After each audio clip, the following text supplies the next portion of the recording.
हम हमेशा से सर्वे भवन्तु सुखिनः सर्वे सन्तु निरामया सर्वे भद्राणि पश्यन्तु मां कश्चित् दुःखभाग् भवेत् जैसे श्लोकों को ऊपर विश्वास करते रहे। क्लियर द स्टैंड है, we have the national policy and nation first and after that the all sentiments is the not the solution of any problem. तो मतलब अभी जिस मैंने कहा मैं ह्यूमैनिटी को प्रिजर्व करती हूँ। Humanity is the best policy. Ministry external minister है वो अपना क्लियर इनिशिएटिव रखेंगे as a people of India, as a citizen. I think I am stand of neutrality. Jamia Millia Islamia यहाँ पे हमारे साथ कुछ स्टूडेंट्स हैं यहाँ के, और इनसे ही बात करेंगे कि अभी नसरुल्लाह का जिस मौत हुआ है इसको लेके काफ़ी कॉन्फ्लिक्ट भी है। इन सबको लेके इनका क्या राय विचार है, आइए जानते हैं। मैम आपका नाम? जी चांदनी अहमद। चांदनी अहमद, आप यहीं की स्टूडेंट है ना? जी जी। क्या डिपार्टमेंट क्या आपका?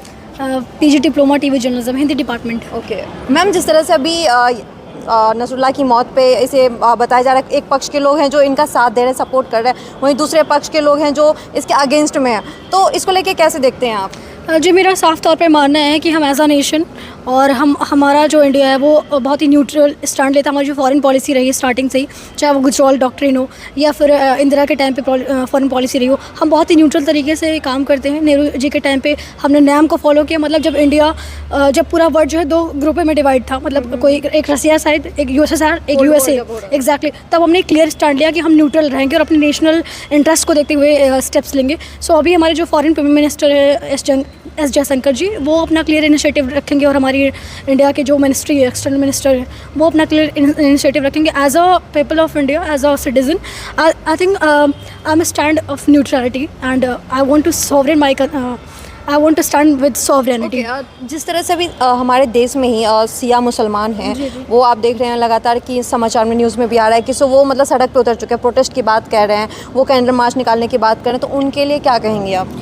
जी देखिए, एक तरह से हिजबुल्लाह के जो प्रमुख थे उनकी डेथ हुई है और मतलब ऑफ कोर्स ये बात है कि जो शिया समुदाय है पार्टिकुलरली उनके एक नेता का देहांत हुआ है, तो एक उनके लिए बहुत बड़ी, मतलब वो 4,500 किलोमीटर दूर रहने वाले मतलब नेता जो जिनके ऊपर टेररिस्ट का धब्बा लगा हुआ था, जिनका हिंदुस्तान से कोई ताल्लुकात नहीं था, उनके लिए हमारे देश में एक सेंटिमेंट हर्ट होता है। इसे लेके कैसे देखते हैं मतलब इन सबको? नहीं देखिए, इसको तो मैं इस तरह से देखूंगी कि मतलब ये होता है, जैसे आप किसी भी कम्युनिटी का देख लीजिए, उनमें थोड़ा सा ये होता है ना कि मतलब अपनी कम्युनिटी को थोड़ा सा प्रिजर्व करना, तो आई थिंक ये थोड़ा सा एक सेंटीमेंट हो सकता है उनके अंदर। और फिर रहा है ना कि मतलब वो किसी भी देश के, दुनिया के किसी कोने में हो, लेकिन हम जब अपनी कम्युनिटी की बात आती है तो लोग थोड़ा सा ऑर्गेनाइज या फिर एक तरह से एकता में बन जाते हैं, तो शायद वही एक सेंटीमेंट मतलब है इस टाइम पे जो लोगों को बांध रहा है कि वो उसके लिए एक इनिशिएटिव ले सके। बाय द वे, बट मेरा एकदम क्लियर सा स्टैंड है। मैं सिंपली चाहती हूँ कि जितने भी मतलब देखिए वॉर एक हमारे यहाँ मतलब इससे पहले इजराइल या फिर कह सकते हैं कि मतलब जो डिक्टेटर थे उन्होंने खुद ही कहा है कि when diplomacy ends war begins, तो जब डिप्लोमेसी खत्म होती तब वॉर, और वॉर किसी के लिए भी बेनिफिशियल नहीं होता है। वॉर मतलब सब कुछ नष्ट करता है, वो किसी भी, देखिए सिविलियंस हमेशा मारे जाते हैं। तो मेरा मतलब है कि चाहे वो पैलेस्टीन हो या फिर इसराइल हो, दोनों कंट्रीज़ और बेसिकली यूएन को चाहिए कि वो शांतिपूर्ण तरीके से इस मामले को सुलझाए ताकि मानव जो त्रासदी हो रही है, जो लोग लगातार मर रहे हैं, जो सिविलियंस मर रहे हैं, उन्हें रोका जाए।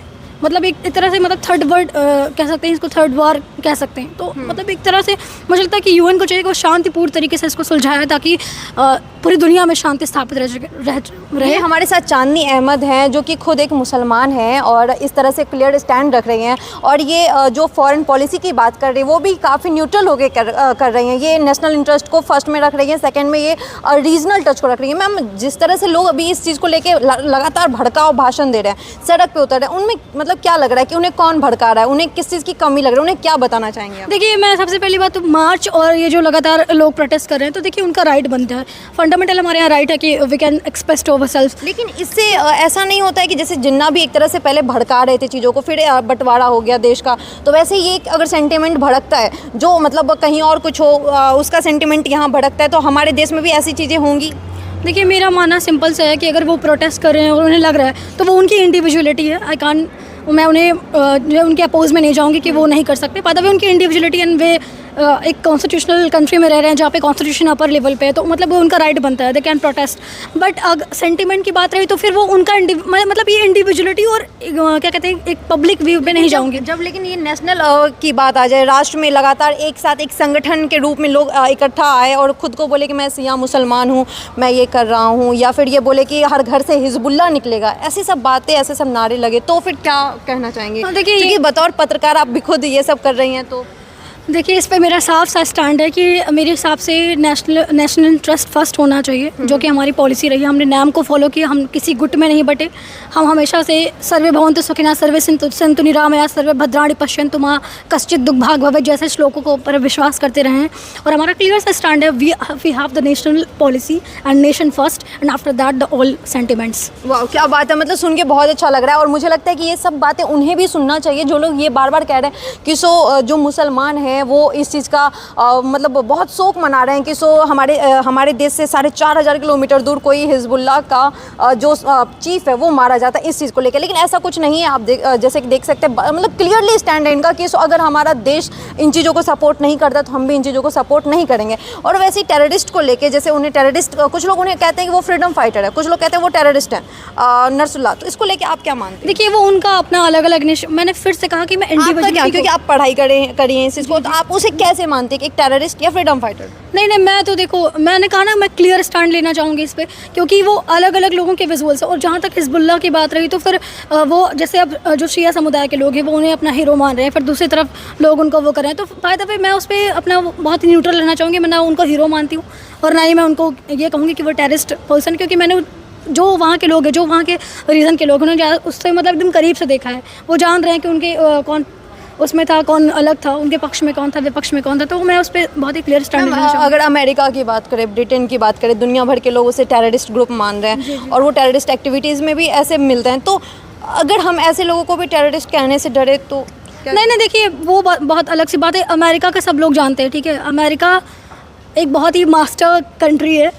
और एक तरह से कहें तो मतलब वो पूरे वर्ल्ड को तो कहीं ना कहीं एकदम सेंटर पे रख के घुमाता रहता है। तो मतलब मैं अमेरिका की तो बात ही मत कीजिए। अमेरिका वो चाहता है कि वो होता रहे, वरना यूएन में जिसके पास, मैं आपको बता दूं क्लियर सी बात, वीटो पावर है 5 कंट्रीज़ के पास यूएन में। और यूएन को चाहिए ना, they can establish a peaceful दम एटमॉस्फेयर। भाई देखिए सिविलियंस मारे जा रहे हैं, किसी भी देश की हानि हो रही है वहाँ पे। आप पैलेस्टीन को देख लीजिए, आप इसराइल को देख लीजिए, वहाँ के जो सिविलियंस हैं उनकी क्या हालत है, बच्चे, वुमेन, जो वल्नरेबल सेक्शन है वो कितना ज़्यादा वो हो रहा है, वायलेट हो रहा है। तो कितनी वायलेंस हो रही है। अब कहाँ पर हैं ह्यूमन राइट्स, कहाँ पर हैं?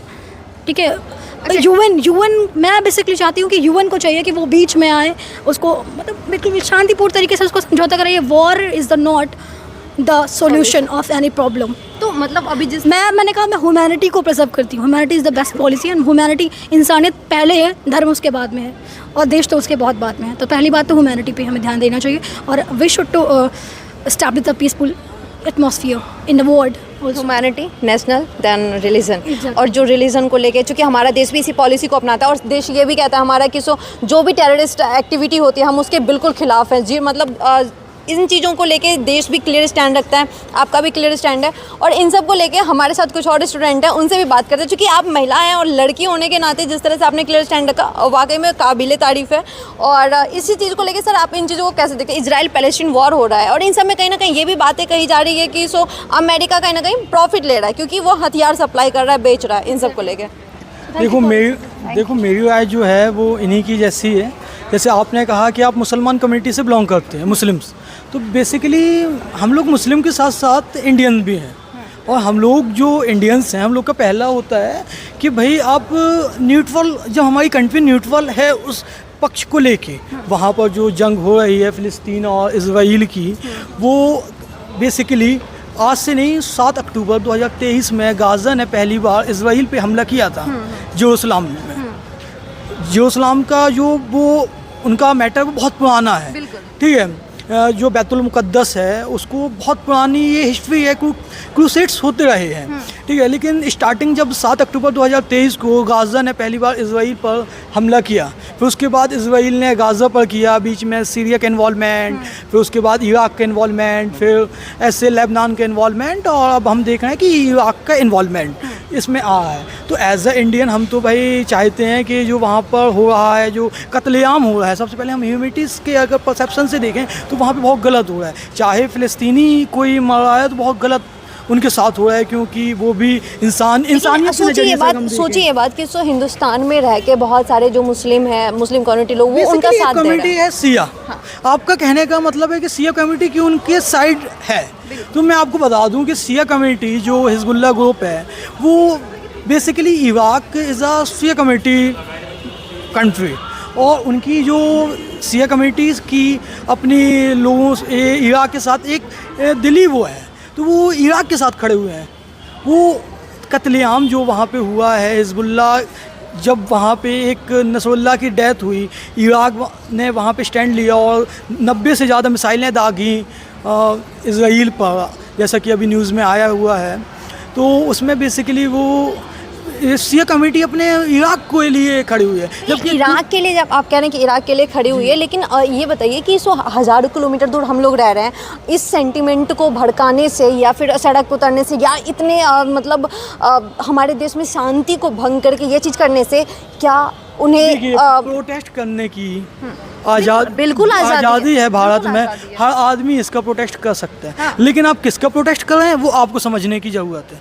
किस चीज़ के लिए आप प्रोटेस्ट कर रहे हैं, ये लोगों को समझना चाहिए। ये मेरा जब आपकी सरकार क्लियरली किसी देश को बहिष्कार नहीं कर रहे तो आपको भी नहीं करना चाहिए। बिल्कुल। तो ये चीज़ें सर यही बात है जो लगातार न्यूज़ में चल रही है। और मैं आपको नाम सहित बता दूं, मोहम्मद साजिद रशीदी जी हैं, वो मतलब नेशनल प्रवक्ता भी हैं, और वो मुसलमान नेशनल प्रवक्ता की तो मुझसे बात मत कीजिए। आपके कौन से स्पीकर आके न्यूज़ चैनल में क्या अपना इन्फॉर्म करता है लोगों को, क्या राय देता है। तो उनकी मैं उनसे कल बात की हूँ सर, मैं आपको बताती हूँ, वो डायरेक्टली कहते हैं कि मतलब हमारे लिए जो नरसुल्ला जी हैं वो बिल्कुल फ्रीडम फाइटर हैं। मैं एज अ कॉमन मैन आपको बता दूँ, एज अ मुस्लिम नहीं, एज अ मैं इंडियन सिटीज़न आपको बता दूँ, जो वहाँ पे हुआ है, जो पिछले साल 1 साल से होता आ रहा है, बहुत गलत होता आ रहा है, और वो ह्यूमैनिटी के लिए बहुत कलंक से भरा हुआ है। मानवता इसमें कलंकित होती है। ठीक है सर, क्या कहेंगे इन चीज़ों को लेके, जिस तरह से हमारे देश में युवा, खास करके पढ़ने लिखने वाले युवा जो पढ़ाई लिखाई करते हैं, वो हाथ में कलम वलम छोड़ के प्रोटेस्ट पे उतर जाते हैं सिर्फ इसलिए क्योंकि कहीं दूर, हज़ारों किलोमीटर दूर मतलब एक शिया मुसलमान की मौत होती है, जिसे टेररिस्ट का, जिसके ऊपर धब्बा लग चुका है। जी, पहली बात तो मैं आपको ये बता दूं कि जिसे आप टेररिस्ट कह रहे हैं, वो टेररिस्ट उन्हें मानना या ना मानना ये अभी प्रूव नहीं है। ये उन पे एक आरोप लगाया जा रहा है कि वो टेररिस्ट हैं, लेकिन एक पूरी कम्युनिटी है जो उन्हें टेररिस्ट नहीं मानती है। हाँ बिल्कुल, मैं वही कह रही, एक पक्ष उन्हें मतलब मानती है, एक पक्ष उन्हें नहीं मानती है। ठीक है, आप जैसे आपकी जो बात ये है कि भारत में युवा जो है वो उनके खिलाफ क्यों खड़े, उनके साथ क्यों प्रोटेस्ट कर रहे हैं, मतलब उनके लिए क्यों कर रहे हैं। तो आपको जैसे पता है कि इज़राइल ने गाज़ा, लेबनान और यमन पे अटैक किया। ठीक है, अब यहाँ पे ईरान का तो कोई रोल नहीं था। ठीक है, तो ईरान ने पिछले कुछ दिनों पहले उन्होंने 200 मिसाइल इज़राइल पे दागी। क्यों दागी? इसका जवाब ये है कि पहली बार पूरे विश्व में जो है, मिडल ईस्ट में स्पेशली, जो ये जो होता था कि पहले जो इस्लामिक कंट्रीज़ होती थी, तो इस्लामिक कंट्रीज़ में भी दो टाइप्स की कंट्रीज़ होती थी, एक शिया कम्युनिटी, एक सुन्नी कम्युनिटी।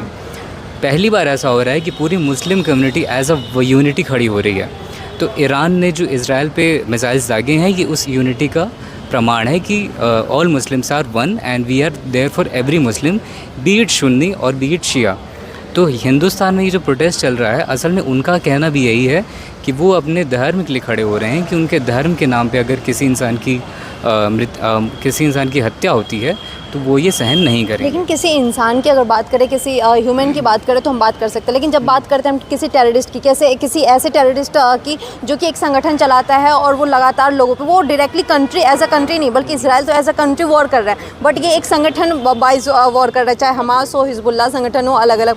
लेकिन सर, जिस तरह से आपने कहा कि हिंदुस्तान में युवा के बारे में, सर देखिए, जब हम बात करते हैं कि ईरान, इराक की, वहाँ पर भी मुस्लिम कंट्री है, लेकिन वहाँ पर उनके नरसुल्ला के मरने के बाद जो अरब कंट्री है, खास करके उन्हें सबसे ज़्यादा महत्वपूर्ण माना जाता है, क्योंकि वहाँ पे सेंटिमेंट, रिलीजियस सेंटिमेंट काफ़ी कुछ, वहाँ के लोग इन चीज़ के खिलाफ आवाज़ नहीं उठा रहे, इन चीज़ के खिलाफ प्रोटेस्ट नहीं कर रहे, लेकिन हिंदुस्तान में इसके खिलाफ प्रोटेस्ट हो रहे हैं, लगातार प्रोटेस्ट हो रहे हैं। ये तो फिर बहुत पर्सनल बात कर दी आपने कि पहली बात तो नसरुल्लाह नाम है उनका, नसरुल्लाह माफ़ी। नसरुल्लाह। और दूसरी बात ये कि जो हिज़्बुल्लाह जो कम्युनिटी है, तो पहले तो वो पैरामिलिट्री फोर्सेस थे, इसके बाद वो जो है कम्युनिस्ट बने, ठीक है। तो अब जो है कि इसके ऊपर तो ये हमारी ज़ाती बात हो सकती है ना कि आप उन्हें, मेरे और आपके लिए वो टेररिस्ट हैं, पर उन लोगों के लिए वो टेररिस्ट नहीं हैं। उनके लिए वो उनके धर्म का एक इंसान है जिसको मारा गया, इसलिए वो प्रोटेस्ट कर रहे हैं। तो प्रोटेस्ट करने के लिए तो उनकी आज़ादी है कि वो जो मानते हैं उसके हिसाब से वो कर रहे हैं। नहीं, वो बात सही है, लेकिन ये बात सवाल तो ये उठता है ना कि इसकी वजह से अगर हमारे देश में कुछ ऐसे भड़काऊ चीज़ें होती है, क्योंकि सिर्फ प्रोटेस्ट होने से नो डाउट बहुत सारे लोगों पे इम्पैक्ट पड़ता है, इसका बहुत निगेटिव इम्पैक्ट पड़ता है, और इसकी वजह से कई सारी जगहों पर देखा जाता है, और हमारे देश से हमारे गवर्नमेंट पर भी प्रेशर क्रिएट होता है। तो ये चीज़ें कहाँ से सही है, कहाँ से वाजिब है? जब चूँकि आप अगर नेशनल इंटरेस्ट को फर्स्ट में रखते हैं, तब ये चीज़ें कहाँ से वाजिब नजर आती है? नहीं, देखिए, अगर हाँ सही, आप सही कह रहे हैं कि अगर प्रतिक्रिया आती है किसी भी तरह की प्रोटेस्ट के दौरान, जैसे मान लीजिए कि मुठभेड़ हो गई या फिर ऐसे कुछ कोई अगर वारदात हो गई कहीं पे, अगर कुछ हो गया, तो फिर ये चीज़ें तो गलत हैं। लेकिन धरने पर बैठकर अपनी बात कहना या फिर अपनी चीज़ों को कहना, मुझे नहीं लगता कि ये गलत है। अच्छा, एक बात बताइए, चूँकि आप पढ़ाई करते हैं, जामे के स्टूडेंट भी हैं, तो आपको पता होगा कि किसी को तलवार से मारना ही बस मारना नहीं होता, बल्कि शब्दों से अगर आप लोगों को चिल्लाते हैं, उकसाते हैं, तो भी वो एक बहुत बड़ा अपराध होता है, बड़े लेवल पे अपराध होता है। तो वो अपराध कहीं ना कहीं ये चीज़ें हो रही, मतलब करी जा रही है। अगर एक कम्युनिटी लगातार उठ खड़ी हो रही है और ऐसी चीज़ें बार बार कह रही है कि हम शिया मुसलमान हैं, हम ये हैं, हमारे मतलब नहीं मार सकते, या अलग अलग बहुत सारे लोग उससे खुश भी हैं, बहुत सारे लोग उसके साथ भी हो रहे हैं, बहुत सारे लोग इकट्ठे हो रहे हैं, तो इसकी वजह से हमारे नेशनल, यानी अगर हमारी कंट्री तो कहीं ना कहीं उनके खिलाफ जा रही है ना, क्योंकि कंट्री के साथ तो नहीं जा रही है हमारे देश के युवा। हाँ, ये बात सही है आपकी, मतलब ऐसी कोई प्रतिक्रिया तो नहीं होनी चाहिए युवा की तरफ से।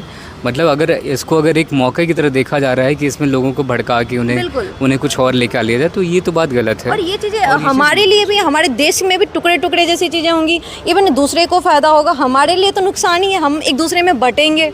हाँ, हमारे लिए तो नुकसान है। और रही बात हमारी सरकार की, तो हमारी सरकार जो है वो इस चीज़ पे स्टैंड लेती है या नहीं लेती है, सरकार के ऊपर छोड़ देते हैं। बाकी जो प्रोटेस्ट कर रहे हैं उन्हें शांतिपूर्वक प्रोटेस्ट करने देते हैं, और हमारे लिए तो ठीक है, अगर वो है भी टेररिस्ट तो ठीक है, वो वैसे भी वो जा चुके हैं इस धरती से, तो उनकी आत्मा को शांति दें भगवान, बस मैं और कुछ नहीं कह सकता। क्या नाम हुआ आपका? शुभम। तो ये शुभम का विचार था, और अभी हमने देखा कि जामिया के हमने 3 स्टूडेंट से बात की, इनका अपना अपना राय था, अपना अपना ओपिनियन था, इन्होंने बहुत ही फुल तरीके से अपनी बातें रखी। और आपको क्या लगता है कि इन सब में किसकी बातें कितनी सही है, क्या है? आप अपना विचार हमें कमेंट बॉक्स में बताइए। धन्यवाद।